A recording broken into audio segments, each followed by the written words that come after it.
Okay, so welcome to the third installment of this year's Iran Colloquium. My name is Travis Zadeh, and I am the director of Yale's program in Iranian Studies. It is truly an honor to host today Dr. Parisa Vaziri, an assistant professor of comparative literature in Near Eastern Studies.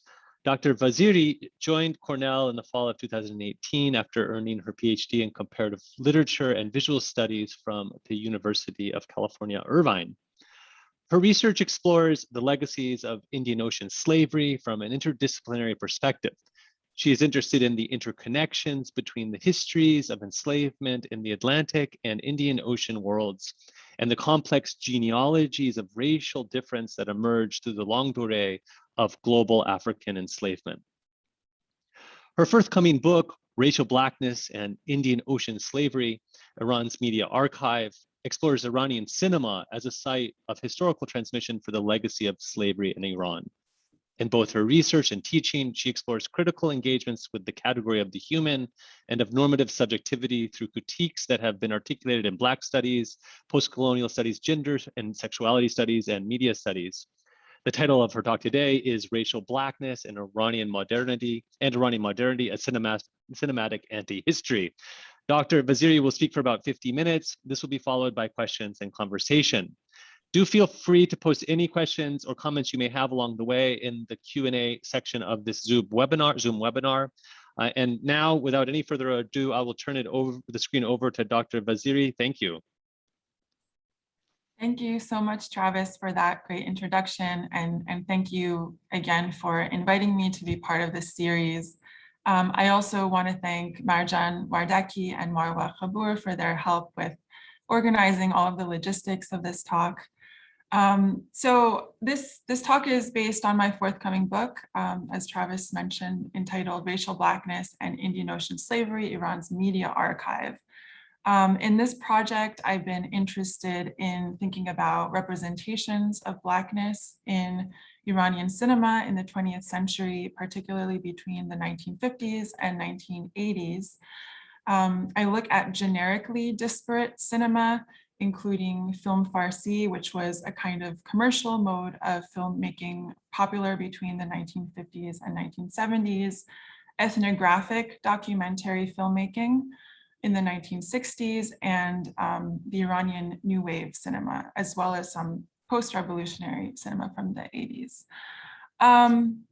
So by representations of Blackness, I mean not only visual depictions, but broadly a kind of relation to Blackness that goes against one particular narrative that has dominated our general understanding of Blackness in Iran, namely that it does not exist. The other way to phrase that is that historically there really has been no narrative about Blackness in Iran, not until very recently. And I will return to that point a little bit later when I touch on some recent activist efforts to combat this non-existence. I will start my slideshow.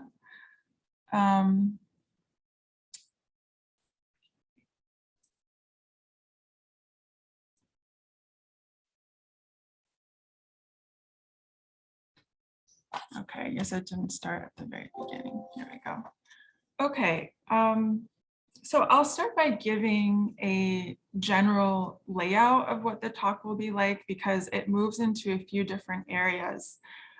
First, I'm going to begin by offering some general background about the history of Indian Ocean slavery and my approach to it, which is a little bit different from the approach of, say, a historian.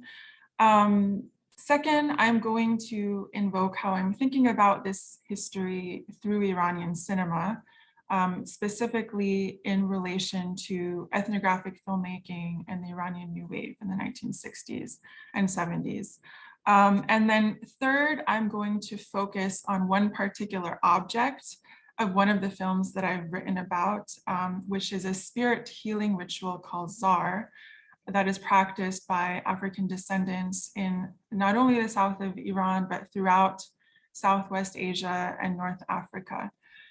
I'm going to spend some time during that section providing an anthropological description of Zar, in order to suggest that this particular spirit ritual, which is thought to be a relic of Indian Ocean slavery, that it disrupts some of the historiographical norms through which scholars usually approach this object, the object of slavery.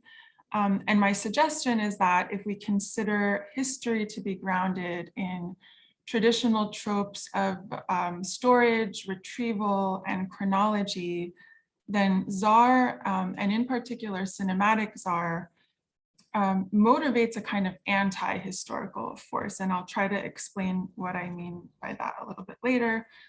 And finally, by way of conclusion, I'm going to touch briefly on the work of the Collective for Black Iranians and my choice of the term racial Blackness, which I know might sound somewhat controversial for some people. So the term Indian Ocean slavery means different things to different people. To many people, it means nothing at all because it's not quite as well known as, say, the history of transatlantic slavery, which is a lot more familiar. When some people use the term Indian Ocean slavery, they might be referring to the 17th century Dutch system of slavery in Southeast Asia, which is not fully captured by this map here. They might be referring to the 18th century French trade from the east coast of Africa to the Mascarene Islands. They might be referring to the Omani system of plantation labor on the east coast of Africa during the 19th century. Or they might be referring, I mean, among other things, these are some possible reference points for the term Indian Ocean slavery, but the one that I'm most interested in is the slave trades from East Africa to the Persian Gulf that have existed since antiquity up until the 20th century. So there is, of course, great overlap with trans-Saharan slavery, and this is a map for that right here. And trans-Saharan slavery refers primarily to the slave routes from West Africa to North Africa and the Mediterranean, which also by some accounts has existed since antiquity, and there's a lot of overlap with particular trade routes in the Indian Ocean. So one thing that I'd like to emphasize from the outset, though, is that I'm not only interested in the facts of slavery, but how these facts are received and the very infrastructure of historical fact. So I'm approaching it from a little bit of a theoretical perspective. This question of what constitutes the factuality of fact. And one of the central arguments that I try to make in the book is that the legacies of Indian Ocean slavery actually disrupt the very means by which we're used to constructing facts in the first place. So I'm specifically, at some point I might close the PowerPoint and then come back to it because there's some space where an interval between this slide and the next slide. But I'm interested specifically in two things connected to this history, at least right now for the purposes of this talk. On the one hand, what's referred to as the poverty of the archive for Indian Ocean slavery, meaning that in comparison to transatlantic slavery, for example, we have far fewer, far less accessible archives that document this history. Especially in its earliest iterations, we have a lot more material for the modern period. On the other hand, I'm also interested in the unrelenting recourse to the very concept of the archive, even when we've already admitted that there's not a lot there. So in other words, trying to understand this power of the logic that keeps driving you to the archive in the absence of the archive. And this sort of doubled movement is directly connected to the question of the factuality of facts. There's this kind of tautological force that underlies the structure of historical facts, whereby fact is based on the existence of material evidence, of archives, sometimes testimony, and the agreed upon interpretations of these material evidence. but then there's no way to account for something that would happen in history whose fundamental property would not be self-preservation in the form of an archive, but rather self-destruction. And two particular kinds of historical events share this property. One is genocide and the other is slavery. So I'm asking what other kinds of archival possibilities might exist, what other forms of historical knowledge are possible in the absence of documentation, inscription, but even more abstractly, symbolization and meaning in general. So, for the context of slavery in Iran, it's not that there are no archives at all. As I mentioned, we do have documentation of slavery, primarily centered in the modern period in the 19th century. For example, we have documentation between British and Iranian government officials during the period of British patrol in the Persian Gulf. We have legal decrees, chronicles, travelogues, where we can find more sort of random and scattered observations about the status of slavery. But still compared to the kind of quantitative and qualitative information that's available about transatlantic slavery, the archives are very limited. And nevertheless, there are some dominant tropes or ways of thinking about this history that have kind of over-determined the way that it's approached. So now I'm going to present some basic ways that people conceptualize Indian Ocean slavery. I've been doing this a little bit, but it's also the case that more generally, scholars almost always contrast it, put it in a kind of contrastive position to transatlantic slavery. And so one of the ways of doing that is relying on the distinction between domestic slavery and agricultural or chattel slavery. And the fact that Indian Ocean slavery is generally treated as a kind of domestic history of slavery has led to a consensus about its benign, supposedly benign and mild character. And the logic goes that domestic slavery is less violent than chattel slavery because it is less physically taxing.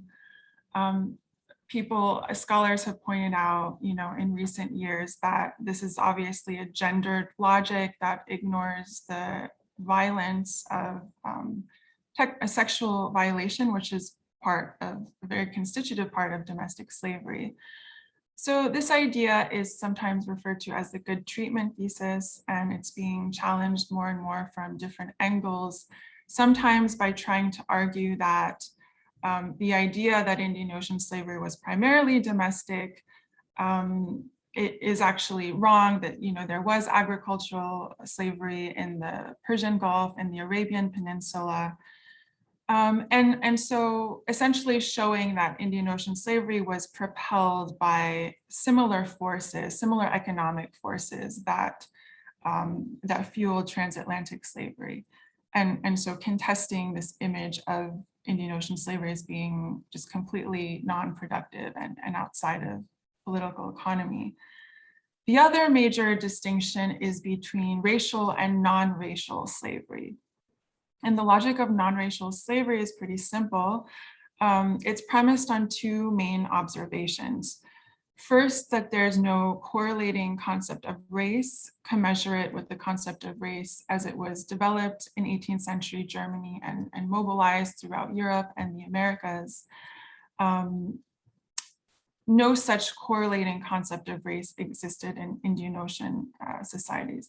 That's one of the arguments. And second, that Indian Ocean slavery was transracial, meaning that it was not only or even primarily composed of African slavery, but of the enslavement of diverse groups, most notably the enslavement of people from the Caucasus, Turks, Circassians, Georgians, Indians, and even the enslavement of Iranians themselves, especially during the 19th century. So up until now, I've been providing some pretty basic background, But as I mentioned, I'm not approaching the history of Indian Ocean slavery from a historiographic perspective.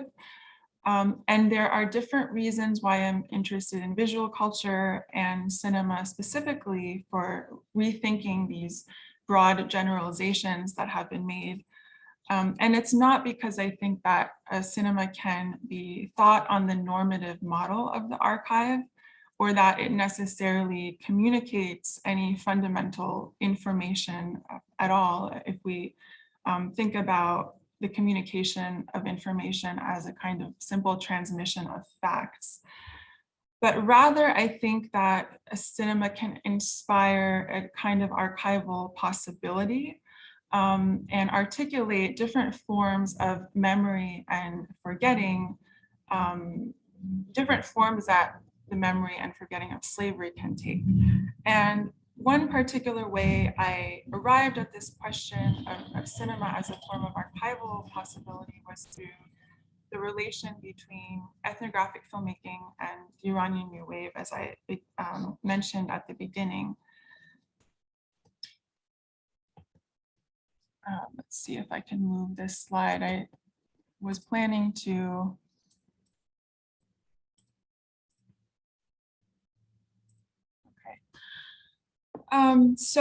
The Iranian New Wave is pretty well known internationally, and although the precise label and time frame is contested, it's generally referring to the period of filmmaking in Iran between 1969 and 1979, which was characterized by a resistance to the political complacency of mainstream film culture. Generally encompassed by the somewhat derogatory term film Farsi.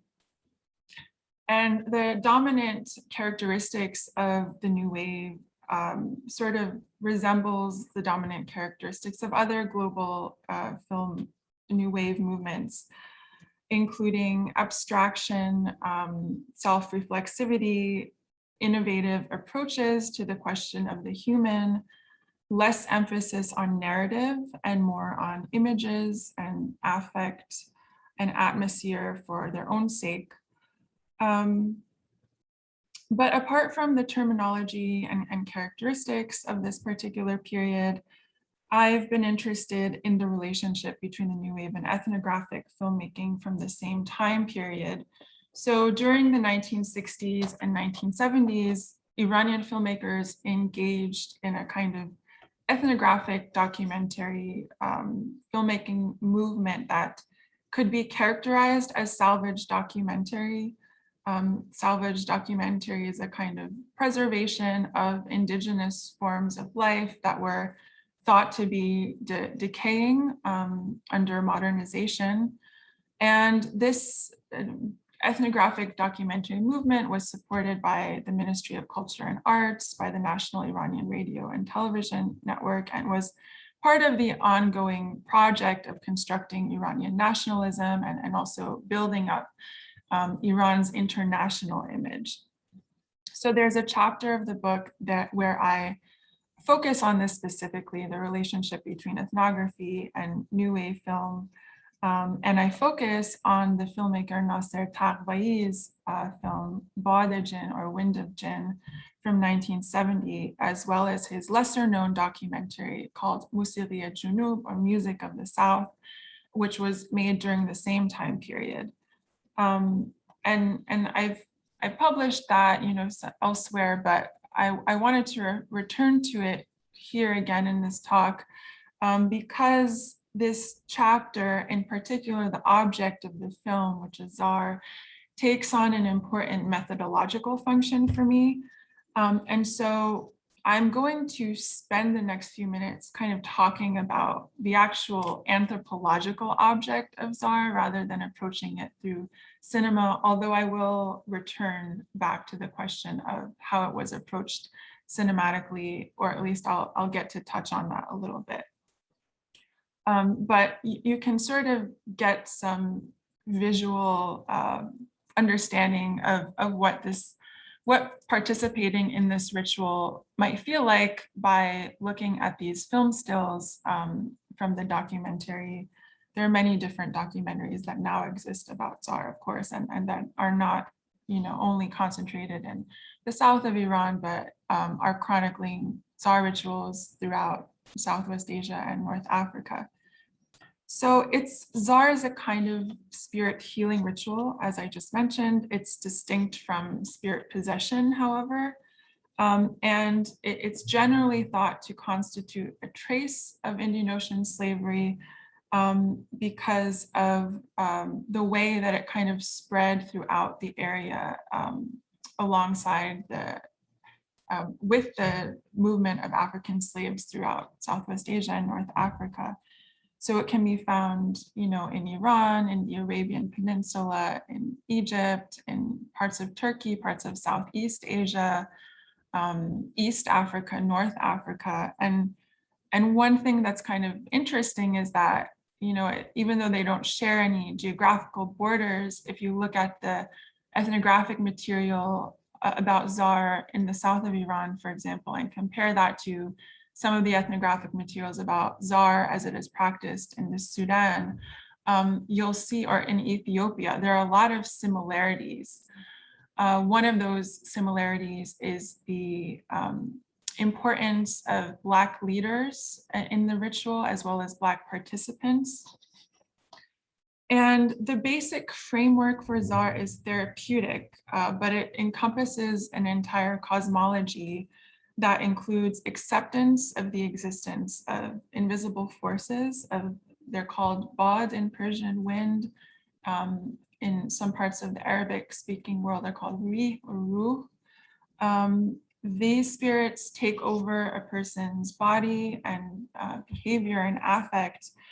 And when an individual sees a doctor and is not able to receive a proper diagnosis couched within a traditional Western framework of medicine, they might go to see a Tsar diviner.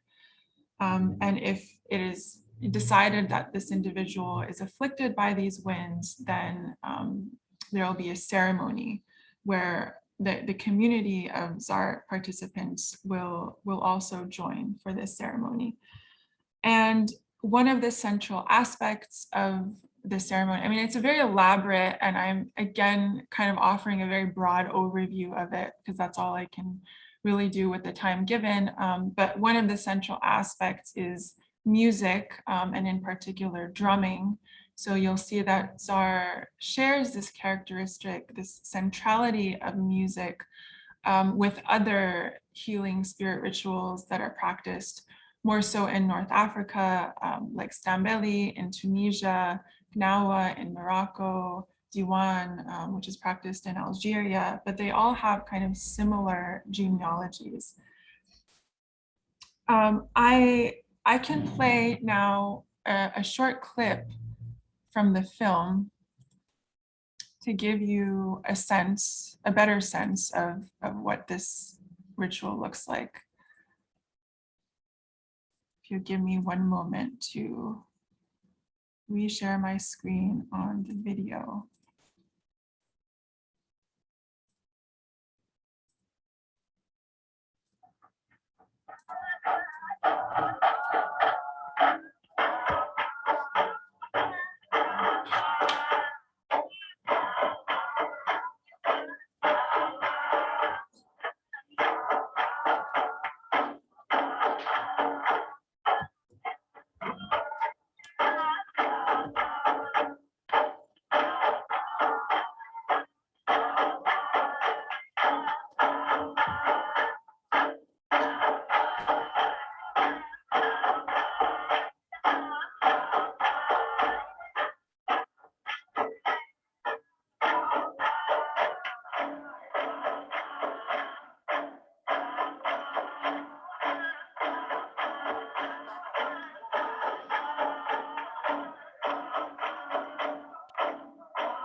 So there are two particular aspects of Zar that I was interested in thinking about as a kind of basis for historical knowledge. First, you don't really see this in this video, and I couldn't find any audiovisual examples of this particular aspect of the ritual. But during the process of trying to determine the identity of the particular spirit wind that's afflicting the individual, in Persian, this individual might be called Zari or Al-Hava. There are different terms that are used in Arabic. But during the process of trying to identify the spirit, the individual will sometimes begin speaking in a language that she or he does not know how to speak. The usual languages that are cited in the Persian context, for example, are Arabic, Swahili, Hindu, Urdu. And we might think of that as a kind of speaking in tongues. So there's this question of intelligibility, a kind of opacity at the heart of the language that's being spoken in that moment, because the person speaking doesn't know the language they're speaking, but also an opacity at the heart of the meaning of this ritual as well. So quickly go back to my PowerPoint.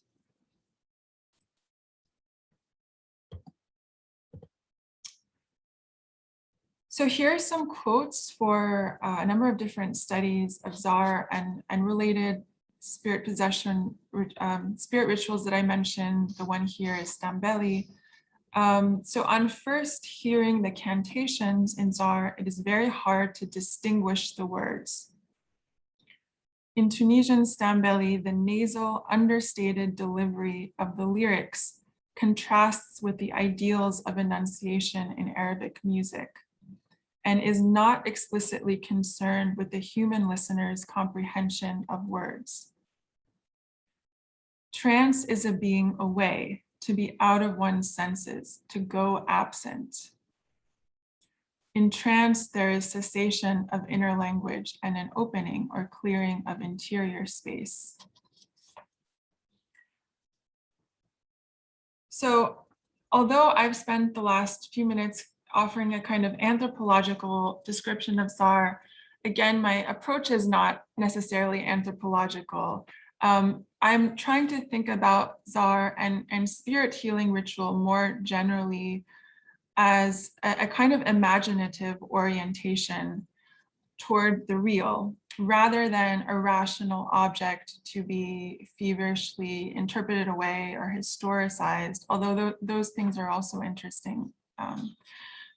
But I'm interested in Zar as a modality of healing, as well as a distinct register of historical memory that kind of conflicts with our traditional expectations for coherence and legibility of historical memory. Instead, there's this kind of self-fragmentation that occurs, which culminates in a loss of consciousness.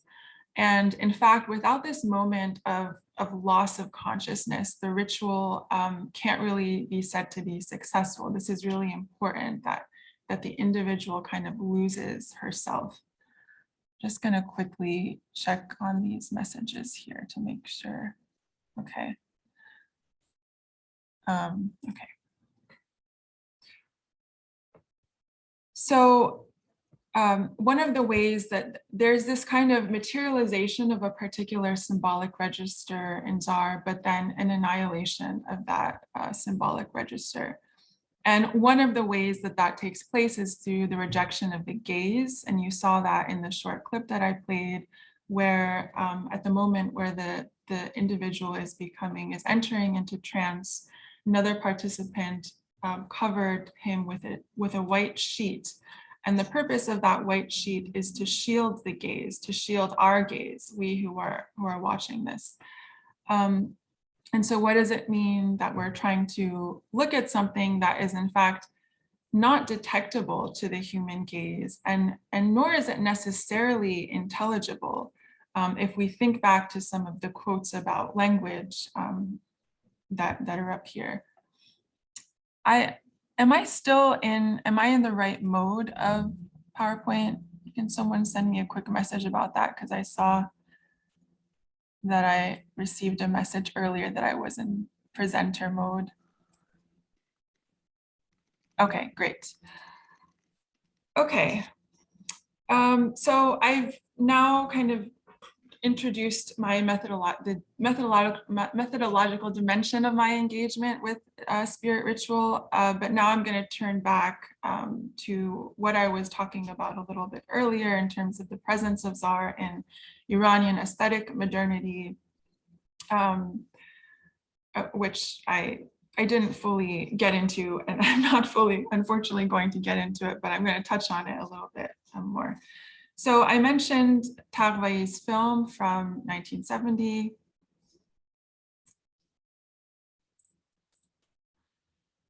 And the figure of Zar in Wind of Jinn actually carries over into some of the feature-length films he made in the years following, like Aramesh Dar Huzur Tigaran, or Tranquility in the Presence of Others, Sadaq Khorde, Sadaq the Kurd, Nefreen, The Curse, and Nakhada Khorshid, Captain Khorshid, or Captain's Son. And all of these films kind of take place in the southern provinces of Iran and deal in one way or another with the theme of madness, and not exactly, obviously, in the same way as the Wind of Jinn documentary does, but it's still kind of infiltrating his oeuvre. And he, if you read interviews with him from that time period, you can sort of see how that's happening in an almost intentional way as well.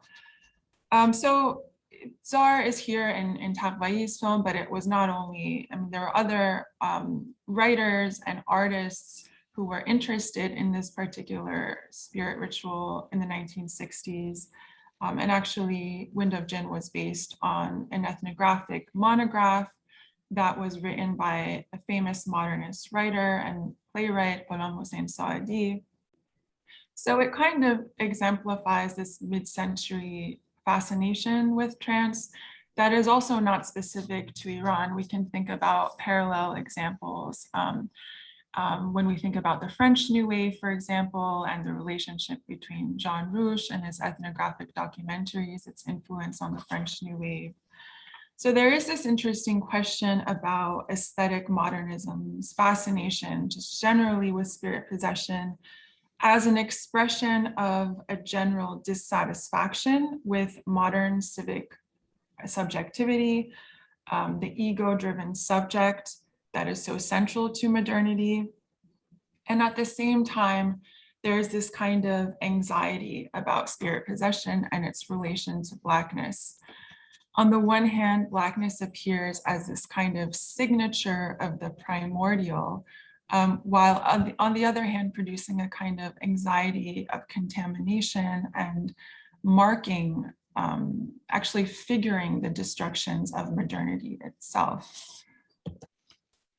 And here are some more film stills from Wind of Jinn, which exemplify this. I was also interested in the way that the South gets visually posited as a kind of allegory for territorial disintegration. So Tagvai's, this particular film takes place in Bandar, which was once an important economic center for trade and pearling. But the emphasis in the film is really on its disintegration, its deterioration. And the documentary is narrated by the modernist poet Ahmad Shamlou. And we learn from his voiceover that this broken and destroyed port, Bandar Khord Kharab, is a parade for winds. Imruz Jolan Bad ast. So it's as if Lenge is kind of symbolizing Iran as this region of ancient prosperity that's simultaneously poised for destruction. And both the antiquity and its demise appear to have their source in these winds. I've been focusing primarily on one chapter of the book because, as I mentioned, it's methodologically central to me. I'm going to move on now from this chapter and want to just offer a warning that the next slide will contain images of siyah bazi, which is a kind of blackface minstrelsy. So there will be images of blackface that some people might find harmful, and I want to give you a heads up about that. I won't stay very long on that slide, but I am going to project it for a few seconds. So there's another chapter of the book which focuses primarily on the commercial mode of filmmaking known as film Farsi, which actually informs the context for both the ethnographic filmmaking movement and the Iranian New Wave. And I don't have time to get into how I'm thinking about siyah bazi in the book. So instead, I thought I would use this as an opportunity to address some of the more recent activist efforts to bring to light the racial injury of this tradition, which has been highlighted by the Collective for Black Iranians, who I mentioned at the very beginning and promised I would conclude with them. So I'm going to move on from this slide now, but this is just snapshots of different films from the 1950s, 60s, and 70s with blackface scenes. So the Collective for Black Iranians is, they primarily operate through social media, but they do a lot more than that. Recently, I believe that they had an art exhibition in Philadelphia. They're interested in forms of storytelling that highlight the existence of Black Iranians in Iran. And the collective itself is comprised primarily of diasporic individuals, but they also focalize stories about Black Iranians with generations of roots in Iran. And I'm concluding here with them for two reasons. One is that at the time that I was writing this book, the collective didn't yet exist. So I was working primarily with a non-Black archive. And here is this opening of a Black Iranian archive, which is a really original event. And I think, it's important to bring attention to their existence for anyone who's tuning into this talk, who might not be aware of them. You can find them on their website, collectiveforblackiranians.org, and their social media handles, which I think you can also find by going to their site. One of the things that I want to reflect on, and the reason I made this transition through the practice of siyah bazi, is because I wanted to focus as well on some of the backlash to the banning of Haji Firuz in the March 2021, the previous Persian New Year, which I think was in part motivated by the work of the collective. And Haji Firuz is this kind of figure who transgresses the boundaries of aesthetic and popular culture. So although there's been some more recent attention on the practice of siyah bazi in recent years, it's not really because of its association with Iranian cinema. It's really connected to this figure of Haji Firuz, which probably many people tuning in have some idea of what Haji Firuz is, but he's this important figure, icon that appears during the Persian New Year in blackface.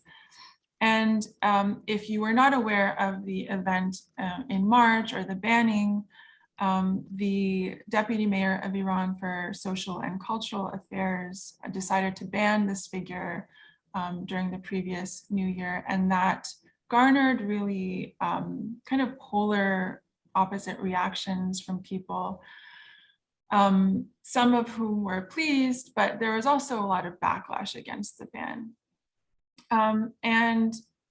It's worth kind of returning to the question of the backlash, as well as some of the criticism that even the collective has received here and there for this idea that they're imposing an American idea of racial Blackness onto a context where racial Blackness does not exist. And this is also taking me back to the title of my talk, as I mentioned, the term, why this term racial Blackness. I also want to highlight that there's a conjunction as well, right? It's racial Blackness, and in the book title, it's racial Blackness and Indian Ocean slavery. Here it's racial Blackness and Iranian modernity, but the "and" is just as important as the term itself. So I'm thinking about conjunction. The backlash, I mean, there are different forms it's taken. I'm not going to take up too much time here talking about that. We can discuss it in the Q&A if people want to, particularly the aspect that has to do with identity politics. I think those questions are easy to address. The issue that's a little bit harder to address is the question of anachronism and context. So the idea that racial Blackness is an American construction is also part of this legacy of compartmentalizing the past, kind of cutting off the history of transatlantic slavery from Indian Ocean slavery and trans-Saharan slavery. And if it is on some level true that the term racial Blackness is anachronistic or out of context when thought in a non-Euro-American context, I also want to make the suggestion that at its very core, racial Blackness is the violation of context. So this is kind of underappreciated, this fact, but Blackness was not a very common descriptor of African Americans prior to the 1960s, where there were more popular terms in use. And if we look back at the way that Blackness has been mobilized historically on an international level in the 1960s, it was done so precisely in this effort to decontextualize Blackness from its negative associations in language and recast it into an emancipatory positionality. So I think of racial Blackness as an organizing category of political identification that from its inception has always worked as a kind of destabilizing force, a destabilization of context. And that's how I invoke it here. Also a desacralization of context as well. And let me see. I know I'm running out of time, so this is the last thought that I will finish with. But to go back to one of the questions that I started with regard to the problem of archival poverty and thinking about cinema as a kind of archival possibility, I've been focusing in the talk mostly on content, but in the book, I'm really interested more in cinema as form, the formal properties of cinema and what sorts of relation to time are opened up by it. And the sense of anti-history that I'm working with here emerges out of this idea that cinema models a kind of temporality that is composed of conjunction being the "and", rather than chronology. So it's like this endless accumulation of and accumulation of unrelated, completely unrelated contexts. It's this very liberation and actually dissolution of context. That's how I'm thinking about cinema as well. And I suggested certain parallels between Czar and cinema as a kind of socially accepted form of trance that can refigure the way that we think about normative relationality to the past. But these connections aren't totally arbitrary. And we have to, I think, also wonder where this appeal comes from, where this drive for a liberation from context that defines not only Czar in this moment of complete self-dissolution, that defines cinema not only in this kind of endless accrual and release of context, but also, considering the fact that cinema is no longer a dominant media form today, how do we think about these very fragmenting media forms like the internet, even things like social media platforms, where you can toggle between windows, like I'm doing, you're probably doing as well. How we understand this increasing tendency towards splitting and self-fragmentation and distraction in relation to growing demands on personhood and the capacity to hold and be responsible for more and more facts and information. The question that I am bringing to bear on the forms of memory work and forms of memory construction for the history of Indian Ocean slavery that are now starting to take place on both an academic level, but also at the level of, just general consciousness about this history, are also connected to questions I have about these fragmenting media forms. So I will stop there because that was, I know, a lot of information and a lot of traveling between different contexts. And there we go, stop share. I'm also interested in the kinds of questions that people have. Thank you so much, Parisa, for this wide-ranging and a talk that touches on such a broad array of complicated intersexual problems, and I know we have lots of comments that people and questions that people no doubt have. I just want to encourage you to post them here in the Q&A section of our Zoom webinar, and I can plate them up as they come in. I have a couple already too, but I was curious about. I have several questions that maybe we can get on in the course of the conversation. I was curious particularly about the issue of the archive. I know it's something you've written about, and you raise it here too today, the kind of fragmentary state of it and reconstituting it.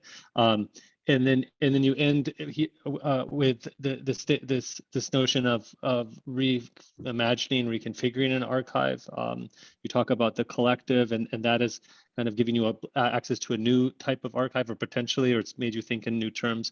I was just curious if archive is the right term there for you, or is it something that, I mean, it's so, in your own writing and the way you suggested today, it seems so laden and problematic, coming at it, as you know, it is from a non-historical or non-historicist perspective.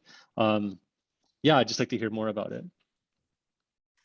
Yeah, that's a great question.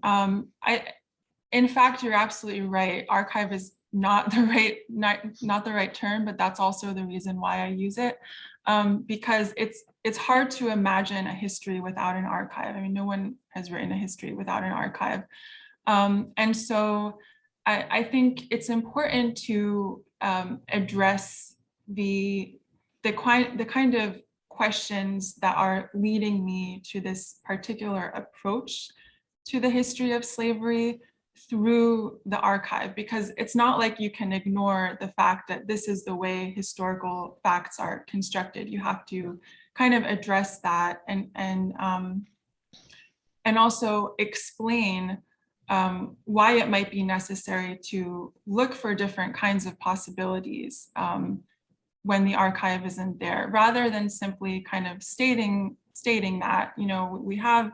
And this is sort of something that I see repeated a lot in the historiography on Indian Ocean slavery. It's almost like the first thing that people say is we have, very fragmented archives. Right. And so contrasting that to this more replete archive that exists for the other forms of slavery, I don't think you can get around the archive. I don't think you can avoid it. So that's why I'm engaging with it directly, not in order to argue that here's this better archive, here, I've come up with this really interesting archive that's better than yours, that's better than, the files that we have archived at the British Library, between the British patrollers and Iranian diplomats or something like that. I'm rather saying here are the kinds of questions that are arising for me through this very, necessity of recourse to the archive that I also can't avoid. Right. I mean, the unavoidability of it is fascinating. It makes me think also of how it's very, the very metaphor of it is itself a legacy of colonialism, a product of the colonial, that we, not to say that we don't have corpora, we don't have, looking in pre-colonial context, of course, you can constitute an archive. And indeed, those archives are constituted in colonial context too, in important ways, at the British Library. And that plenitude that you highlight in regard to the Atlantic context of slavery too, and that the Indian Ocean is set in juxtaposition as in this fragmentary state, almost kind of pre-colonial state in a way too, maybe perhaps, or suffering from a disorganized kind of almost ontology. The other thing that threads through your talk that I just thought is so rich and complicated and deserves thinking through, and I'd love to hear your thoughts more about it, is the kind of non-racial theory of enslavement. So you have both this kind of fragmentary state of the Indian Ocean that you highlight. It's archival, it's corporeal, however you want to constitute it in a historicist framework. And the limits of the historicist framework that you're wrestling with, and what it can produce, and even the kinds of questions that it demands of us, and maybe the types of things it forecloses for us to understand memory and forgetting, but also the problematic of that you kind of address head on in your writing, and here as well, the problematic of there being a different constitution of race, or even that the category itself is not applicable in a pre-colonial Indian Ocean framework. And I would just be curious to hear you think with that too. This notion that it doesn't it's not correlative in the same way, or that it imposes. I mean, thinking of like Gil Anajar's work, it's imposing a certain kind of European sensibility that isn't applicable in non-European contexts in a pre-colonial framework. I think that conversation certainly will modulate and as you move into the ruptures of modernity and nationalism that you talk about, and I'd be curious about those modulations. But just in the that it sounds like there's pushback. I'd love to hear your thought around it, or you're pushing against it, I should say. Yeah. Thanks for those really interesting thoughts. The idea of Indian Ocean slavery as being non-racial, part of that, as I was mentioning, has to do with its transracial, for lack of a better word, transracial, because Indian Ocean slavery was not primarily African slavery, and not only African slavery. That was just one constitutive part of it. But if we think about the Mamluk system, for example, or the military slave system during the Safavid period, primarily these were people enslaved from the Caucasus. And so, how do you grapple with that in the context of a kind of general paradigm of slavery, where slavery is yoked to a particular thinking about raciality? So the question that comes up for me, though, is more about legacy and this is something that, again, historicism can't address. Historicism cannot address the question of legacy.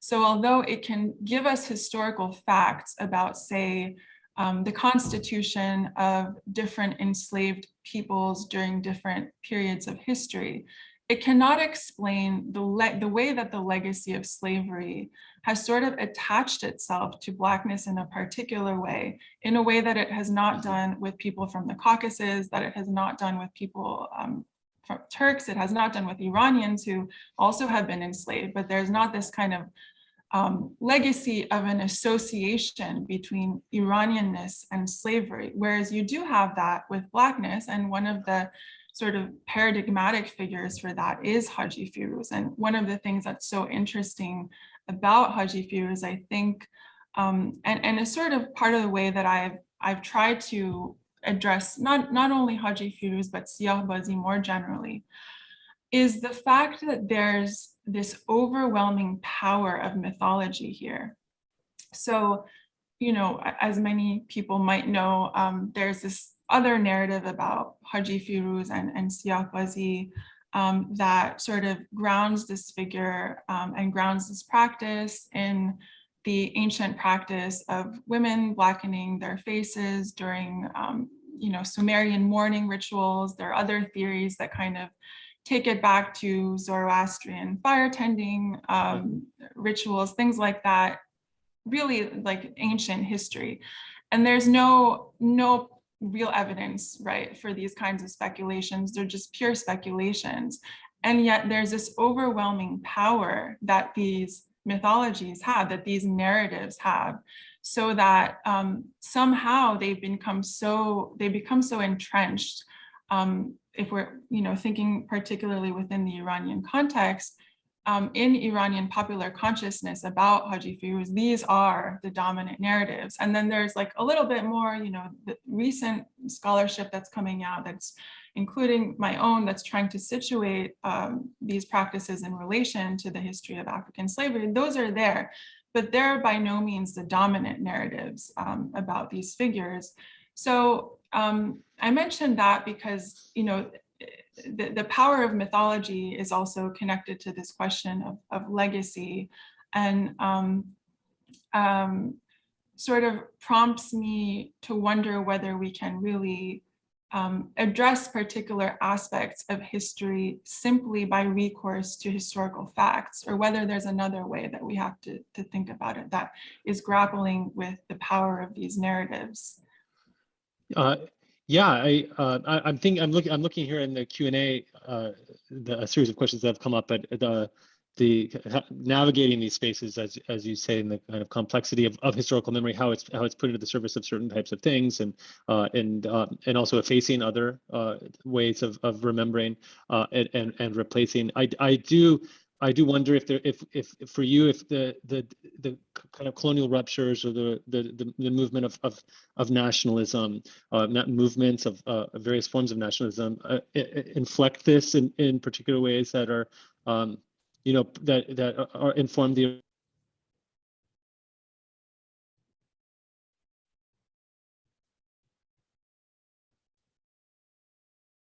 Did we lose Travis?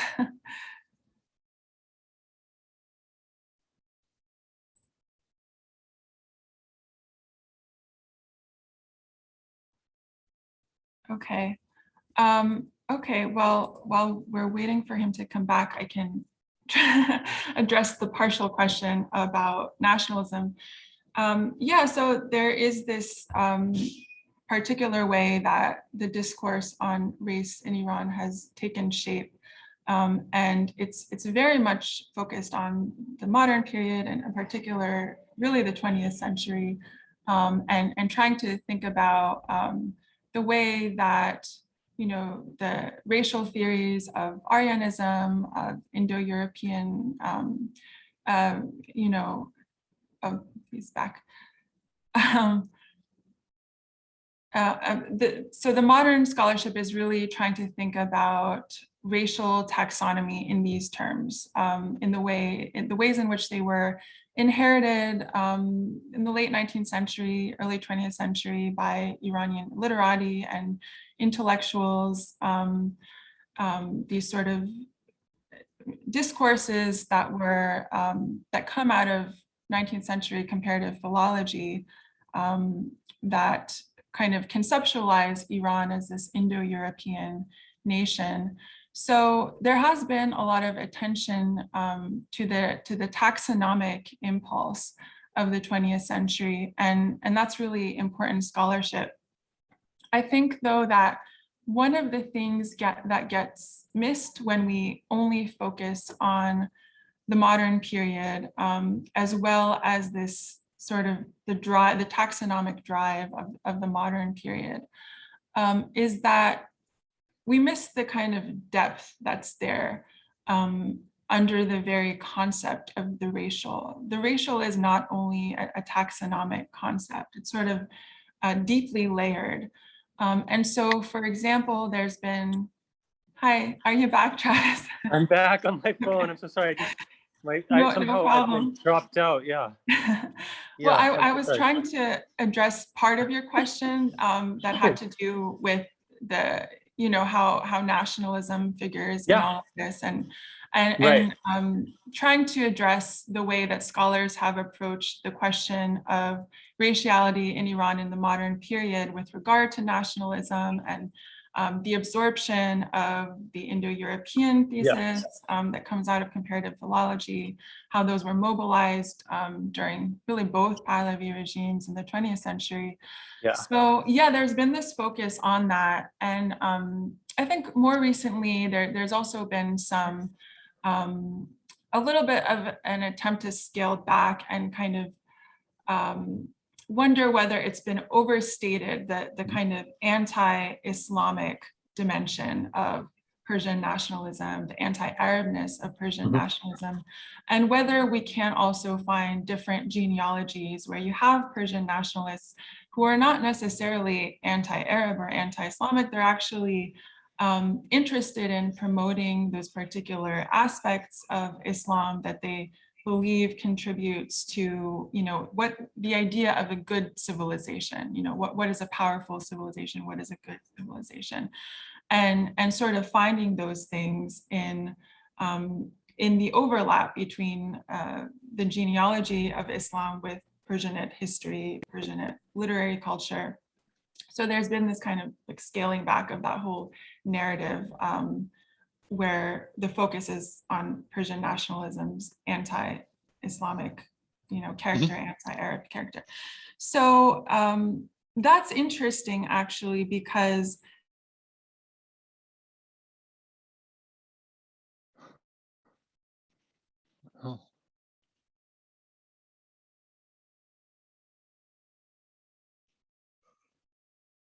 and where you hold up this civilizational capacity. And this is also a little bit of a free association, but when I think back to the ritual of Zar, there's actually this interesting component to it.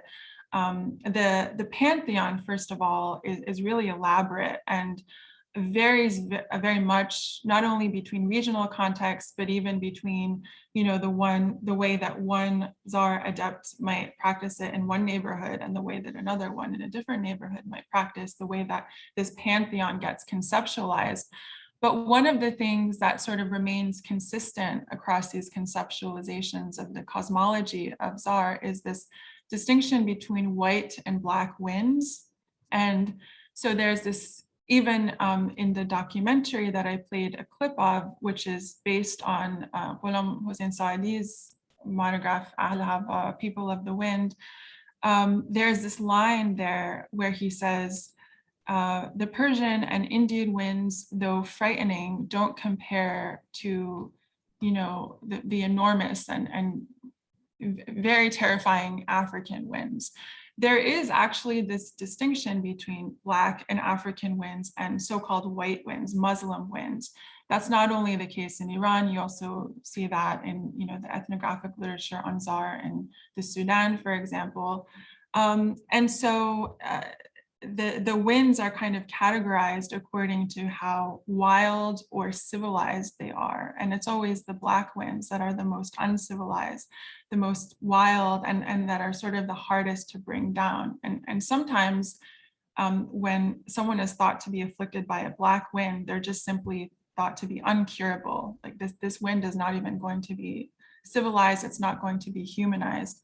So my point in bringing that kind of distinction between white and Black winds up in relation to this thought about civilizational capacity versus its other is connected to a point that I'd like to make about the kind of overemphasis that I think that has been made on taxonomic impulses, focusing only on the terms Indo-European, Semitic, rather than thinking about these deeper layers that have to do with what we're conceptualizing as worthy or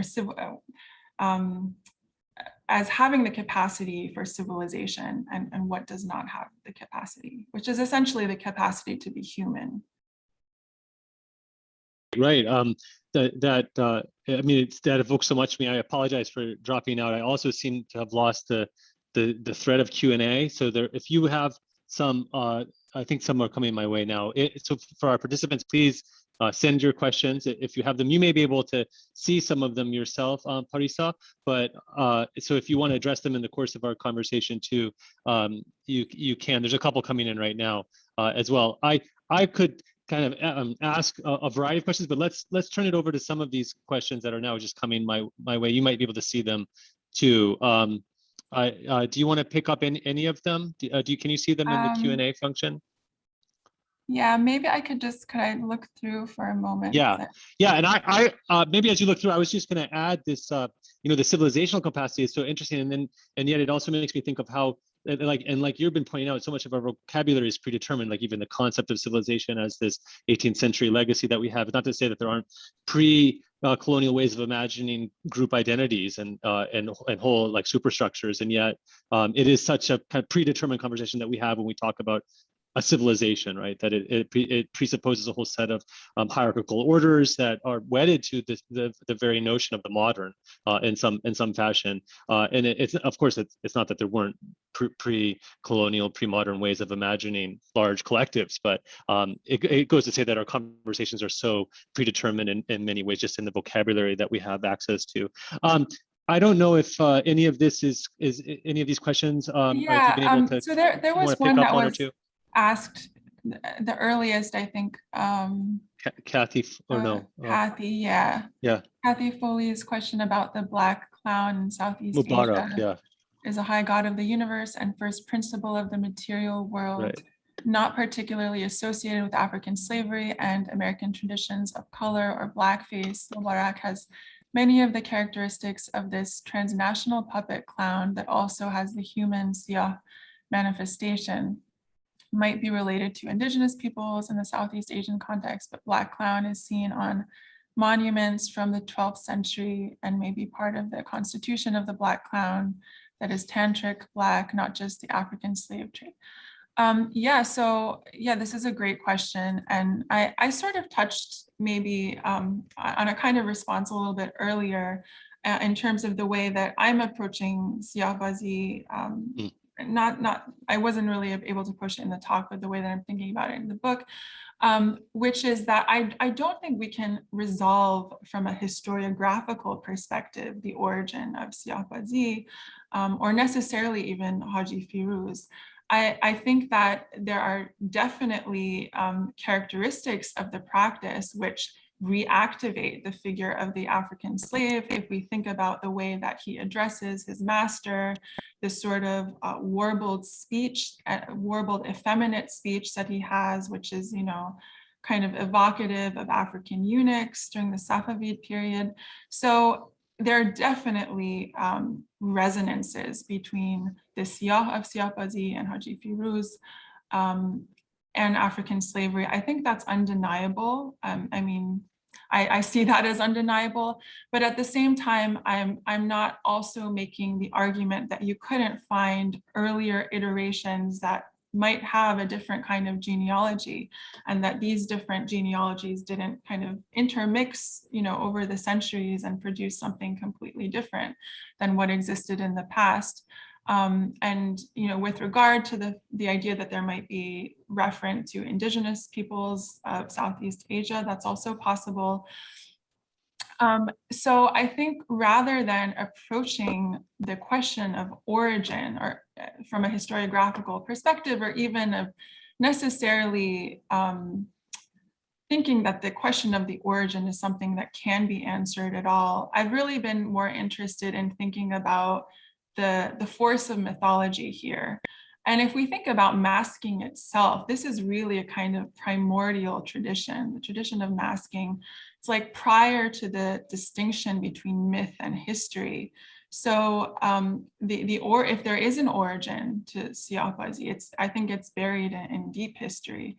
But one of the reasons why, for me, cinema has been interesting formally to think about this problem is precisely because it's this total decontextualization of this practice and recontextualization into a completely different context, but also sort of putting Siyahbazi in a kind of mise en abîme. So it's like this representation within a representation where people you've ever seen these films from the pre-revolutionary period, film Farsi, it's like people kind of gathered in this cafe setting. They're watching this Siyahbazi skit on the stage, and then you have someone watching the people in the cafe, and then you have the spectator watching this film. So there's this interesting question that arises about different levels of spectatorship and how we can use that as a way to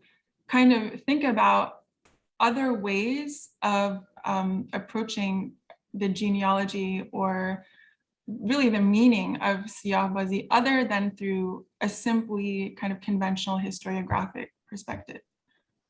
Yeah, it actually, this is, I think, is a nice through line to this other question posted here from Niausha Ahmadi Hu about how do Afro-Iranians, Black Iranians born in Iran today identify? I don't know if you can see that in the side there. With regard to spectatorship, certainly, but also minority, majority questions. Yeah, I'm curious about that too. Yeah. Yeah, I mean, I want to be a little bit careful here because I'm not an anthropologist, and I've not lived with Black Iranians in the south of Iran, and I don't want to speak on their behalf.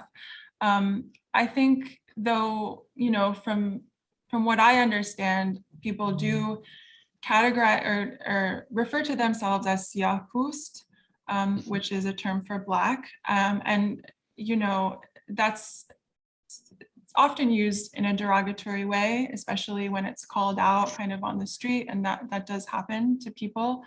I also think that, as I was saying earlier with the Collective for Black Iranians, the work they're doing is a kind of like truly original event in history, and I think it is going to shape the way that people in Iran are thinking about themselves, maybe now, but in the future as well, and sort of definitely having an impact on discourses about Blackness in Iran amongst Black Iranians, because historically there really has not been a discourse. There has not been a space for there to be this kind of discourse. There might have been, in very private spaces, but certainly not on a kind of public level like this. So I think what we'll witness is a kind of a shift. And as I was sort of kind of trying to address some of the pushback as well, I think there will be also a lot of pushback as well to this idea of people now sort of more maybe talking about Blackness in a more explicit way than they have been used to doing in the past. Yeah, I mean, it makes me think of how you also threaded into the conversation the kind of specter of American liberalism in the context of, Iranian modernity too, and how just the heterogeneity and complexity of the landscape that, the Haji Firuz, the critique that emerges, and then how that can be the basis for a critique of certain type of American imperialism. I'd be curious to hear those modulations. Right. So, so the critique that Haji Firuz, would you mind just saying a little bit more about? What I heard from you was that kind of pushback, as well as that the critique to cancel Haji Firuz also has within it a kind of legacy of American liberalism. Oh, right. Yeah. So, I mean, I acknowledge that whole debate was quite complicated, and sometimes complicated, sometimes it was very simple. Like, people just don't want to address the fact that this figure is harmful. People are harmed by this figure, and they're just not willing to accept that and let it go. But there was also this other discourse about the Islamic Republic and its policing of activities having to do with Nowruz historically, after the revolution, in the early years after the revolution. So part of what I was hearing at that time, I'm not really a very active social media person, but during that time, I was trying to pay attention a little bit to what people were saying out there. And one of the things that kept coming up is that actually the pushback is not about Haji Firuz himself, but it's really about people rejecting the Islamic Republic, trying to police what they can and can't do during Nowruz. So that was, one way that people were thinking about it. But to me, that still doesn't answer the question of why there is such a strong attachment to this figure, and why there's such a strong attachment to the narrative that was put forth, in the 1980s, this kind of famous linguist, Mehrdad Bahar's thesis about Haji Firuz's origins in ancient practices, which really has no empirical basis, right? You can't, that's not a kind of thesis that you prove. It's a speculation. So if we're kind of accepting this mythological narrative about his origins, then we also have to accept its frailty as a narrative, right? It's not, we can't accept that as objective truth either. Right. But the attachment to that is really interesting. How does that happen? This is an interesting question about history more generally. Like, how is it that one narrative becomes so entrenched in popular consciousness, but not another narrative that might be equally historically true, right? Yeah, it reminds me actually of the kind of disputed origins of the Tsar ritual that you talk about, in or trying to fix the origins as well. It's an Orientalist trope early on in the 19th century. Orientalists are just fascinated about this kind of I associate with the Abyssinia, the Ethiopia, with women, as you say, very, very much so connected to the Indian Ocean trade and slavery. I'm curious about. I know there's been Iranian scholarship too on the the origins of it. And I'm curious about its reception and if there's similar kinds of processes of both exoticizing and internalizing it. What's the very etymology of the word? That's debated, right? Is it Arabic? Is it Persian? Is it like something coming from Sudan? These kinds of things. And I know that Mudarisi proposed a Persian etymology for it, and I'd be curious to hear. It reminds me in some way of in kind of tangentially of Ali Reza Dustar's work on kind of the occult today, and the way that the occult occupies certain kinds of liminal spaces. But here it's so the racial undertones and the kind of inside-outside dimension of it are so pronounced that they clearly are doing something quite distinct. But I'd love to hear that about the how a little bit more about the Tsar ritual and its kind of exoticized positionality. Yeah, thanks for those references. In terms of the etymology, you're absolutely right that it's completely disputed what the etymology is. Is it Persian etymology? Is it Arabic? Is it Amharic? I think most scholars who work on this ritual have sort of sided with the idea that it's originally Amharic. It might have been borrowed into Arabic and then like reloaned into another language, although some people are still referencing the Modarisi and the thesis that Tsar is as a Persian etymology. It's interesting because I'm not, as I was saying in the talk, I'm not approaching Tsar through the lens of trying to capture its origins. And I accept that it might be disputed, like even the direction of the dispersion of Tsar from Africa to Asia could be working in a different way as well. And it's a relic of slavery, and at the same time, it's something that's kind of immemorial. It probably predates, right, the slave trade. And so how to think about this question of the immemorial, that's also a really interesting thing, I think, to think about in light of the problems that come up with regard to the archive. So for me, I was really interested in thinking about the kind of phenomenology of Tsar and what actually happens in it. And at this kind of culmination of this ceremony, it's this total loss of meaning, loss of self, loss of consciousness. And how do we think about the formal structure of a ritual like this in order to reconceptualize the very way that we're approaching it as an object, as a scholarly object? So for me, the fact that like this is the essence is this sort of lapse of self, this lapse of consciousness, actually poses a problem for the way that you would want to kind of capture it as an object with a particular origin in time, with a very kind of clean genealogy that you could trace, you know, throughout the centuries, and then say like, where was it? How did it spread here? How did it go there? The impulse to taxonomize, basically. Yeah. No, that's brilliant. Brilliant. Yeah, I think juxtaposing these two is just so fascinating. That trying to localize a history, and also I'm thinking of the Hajj Firuz and the Tsar, that this transnational, transregional, and also resisting, is exactly like you said. I just want to thank you so much for this such a wide ranging conversation and array of topics. I'm really looking forward to your book. It's I'm waiting with bated breath here. It's just such a powerful, important intervention. So I just want to thank you so much again for the talk. As we wrap up, I also want to just draw attention that our next meeting will be in December 1st, Wednesday.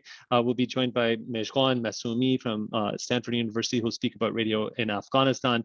Again, thank you so much, Parisa. It was just a delight, and I so appreciate your time today. Thank you. Thank you so much. Thank you. Bye. Bye.